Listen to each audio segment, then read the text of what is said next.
விஜயண்ணா, எப்படி இருக்கீங்க? உங்களோட வீடியோ பார்த்தேன். இன்னைக்கு காலையில் போகும்போது சொன்னால் நீங்கள் நம்ப மாட்டீங்க. நான் வேண்டாத தெய்வம் கிடையாது. சனிக்கிழமைக்கு அப்புறம் இன்னைக்கு வரைக்கும் உங்களோட முகத்தை பார்க்க முடியல. நாங்கள் எல்லாரும் அனுபவிச்ச துயரம் இவ்வளவுன்னு சொல்லி புரிய வைக்க முடியாது. ஒருத்தருக்கும் எவ்வளவோ பர்சனல் கஷ்டங்கள் இருக்க தான் செய்யுது.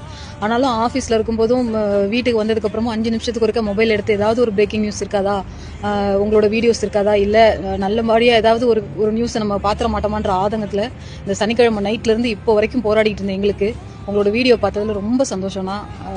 நம்மளோட இழப்பு ரொம்ப பெருசு தான். அந்த 40 உயிர்களை நம்மளால் ரீப்ளேஸ் பண்ணவே முடியாது. அந்த குடும்பத்துக்கு நம்ம எந்த மாதிரியான ஆறுதலையும் கொடுக்க முடியாது. பணம் கொடுக்கலாம், ஆனால் அந்த ஒரு உயிரையும் இழந்ததை நம்ம திருப்பி கொடுக்கவே முடியாது. இந்த சோகத்துக்கு மேலேயும் நீங்கள் சாட்டர்டேலேருந்து இப்போ வரைக்கும் உங்களை பார்க்கவே இல்லைங்கிறது இன்னும் பெரிய வருத்தமாக இருந்தது. எங்களால் ஒரு ரொட்டீன் ஒர்க்கை கூட பண்ண முடியாமல் இருந்துச்சு. இப்போ உங்கள் வீடியோ பார்த்ததுக்கப்புறம் நிஜமாக சொல்கிறேன்னா அதுக்கப்புறம் தான் ஒரு திருப்தி வந்தது. என்னால் நிம்மதியாக அதுக்கப்புறம் தான் சாப்பிட முடிஞ்சுது. அண்ணனோட ரசிகர்கள் எல்லாருக்குமே இப்படி இருந்திருக்கும் அப்படிங்கிறத என்னால் புரிஞ்சிக்க முடியுது. இன்றைக்கி உங்களோட வீடியோவில் எதுவாக இருந்தாலும் என்ன பார்த்துக்கோ, என் தொண்டர்களை தொடாதீங்கன்னு சொன்னப்பவே நீங்கள் எம்ஜிஆர் கிட்ட ரீச் ஆகிட்டீங்க. நான் முன்னாடி எல்லாரும் சொல்லுவாங்க சின்ன எம்ஜிஆர்னு சொல்லிட்டு. இன்றைக்கி உங்கள் லைஃப்பில் நடந்துகிட்டு இருக்கிற பார்த்துக்கிட்டு இருக்க ஒருத்தருக்கும் புரியும் எதுக்கு நாங்கள் உங்களை எம்ஜிஆர் கூட கோரிலேட் பண்ணி பேசணும் அப்படிங்கிறது.